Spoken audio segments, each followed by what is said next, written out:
హల్లెలూయా. ఇంత గొప్ప వాగ్దానాలు చేసింది తెలుసా? నీ కొరకు మన కొరకు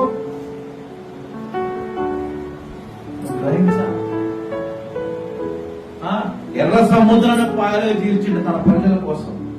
తెలుసా మీకు? సముద్రాన్ని రెండు పాయలుగా చేసిన దేవుడు ఈ భూమి మీద ఉన్నారు ఎవరన్నా? నువ్వు పిలిస్తే నీ పక్కకు వచ్చే దేవుడు ఎవరన్నా?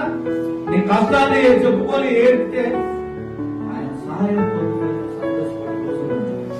కానీ ఒక్కరోజు సాక్ష్యం చెప్పినప్పుడు నువ్వు సాక్ష్యం చెప్తే దేవుడు సంతోషపడతాడు. అదే దేవుని స్తోత్రం. నీ సాక్ష్యం ఎదుటి మనిషి మనసుని కలిగిస్తే హల్లెలూయా, హల్లెలూయా. నీ ప్రార్థన ఆయన పాదాల చెంత, నీ కన్నీరు ఆయన పాదాలు కడతాడు. ఆయన గుడ్డిలో నీ యొక్క కన్నీళ్లు రోజు రోజు రోజు పెరగాలి. అప్పుడు దేవుడు నిన్ను కనపరచుడు. దేవుడు ఈ భూమి తెలుసా మీకు?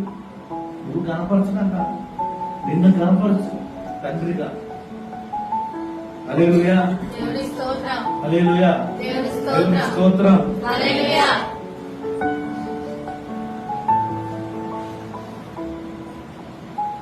నీ జీవితంలో నువ్వు తప్పకుండా యేసు ప్రభువుని ఈ రోజు మొదలుకొని గతం ఎలా ఉన్నా వదిలిపెట్టు.